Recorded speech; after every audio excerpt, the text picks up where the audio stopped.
Hello সকল ছাত্রছাত্রীকে আমার গুরুকুল চ্যানেলের পক্ষ থেকে স্বাগত। আশা করি তোমরা সকলেই ভালো আছো। আজকে আমরা আবার একটি নতুন ভিডিও নিয়ে হাজির হয়েছি।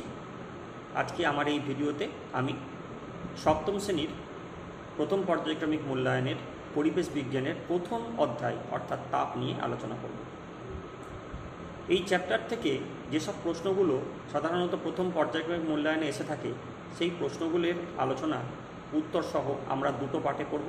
আজকে আমাদের আলোচনার প্রথম দিন, অর্থাৎ আমরা আজকে পার্ট 1-এ কোন কোন প্রশ্ন তোমরা এবছর পরীক্ষার জন্য প্রস্তুতি নেবে সেগুলো আমরা আলোচনা করব। মূল আলোচনায় যাওয়ার পূর্বে বলে রাখি, যারা প্রথমবার এই চ্যানেলটি ভিজিট করছো তারা অবশ্যই চ্যানেলটিকে সাবস্ক্রাইব করে দেবে এবং পাশে থাকা বেল আইকন প্রেস করে দেবে, যাতে আমার পরবর্তী ভিডিও আপলোড করলেই তার নোটিফিকেশান সবার প্রথম তোমাদের কাছে চলে যাবে। এবং এর পাশাপাশি ভিডিওর লিঙ্কটা তোমাদের বন্ধুদেরকে শেয়ার করে দেবে, যাতে তারাও এই ভিডিও দেখার সুযোগ পায়। তাহলে চলো আর দেরি না করে আজকের মূল আলোচনায় যাওয়া যাক।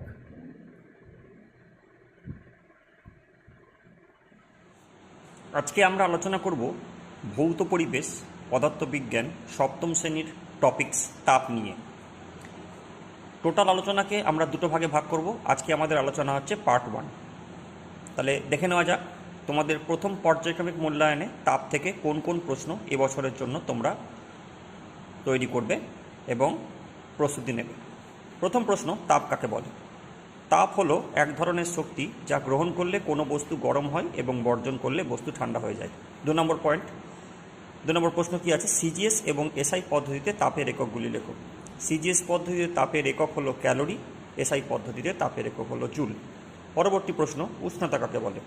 উষ্ণতা হলো বস্তুর এমন এক তাপীয় অবস্থা যা স্থির করে ওই বস্তু অন্য কোনো বস্তুকে তাপ দেবে না অন্য কোনো বস্তু থেকে তাপ নেবে। পরবর্তী 4 নম্বর প্রশ্ন, তাপ এবং উষ্ণতার মধ্যে পার্থক্য লেখো। এই প্রশ্ন মান হচ্ছে 2.5 অথবা 3। তাপ হলো এক প্রকার শক্তি, উষ্ণতা হলো বস্তুর এক তাপীয় অবস্থা যা তাপ প্রবাহের অভিমুখ স্থির করে। 2 নম্বর পয়েন্ট, তাপ হলো উষ্ণতার কারণ, উষ্ণতা হলো তাপের ফল।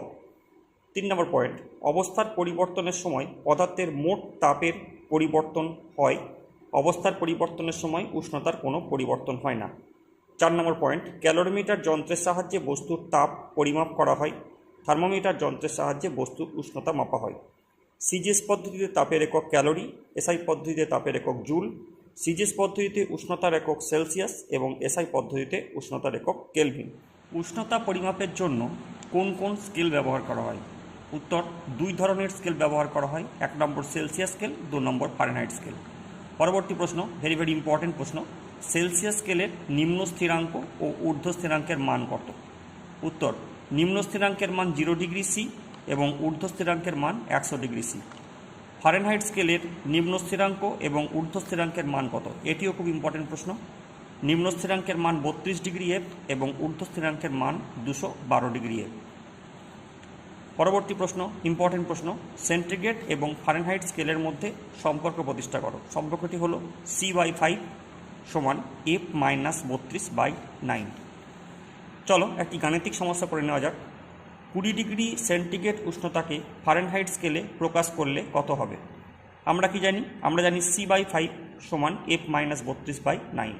এখন আমার তাপমাত্রা বলা আছে 20 ডিগ্রি সি, তাহলে সি এর ভ্যালু আমরা বসালাম হচ্ছে 20। 20কে যদি 5 দিয়ে কেটে দিই তাহলে পড়ে থাকে কত? 4। তাহলে 4 সমান হয়ে গেল F-32/9। এখন যদি কোনাকুনি গুণ করে দিই তাহলে হয়ে গেল 4 গণিত 9 সমান হয়ে গেল F-32। তাহলে এখান থেকে আমরা কি পাচ্ছি? এখান থেকে আমরা যেটা পাচ্ছি সেটা হচ্ছে F সমান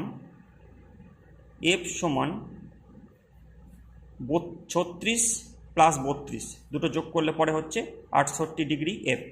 তাহলে ফারেনহাইট স্কেলে প্রকাশ করলে তাপমাত্রার মান হবে 68 ডিগ্রি এফ।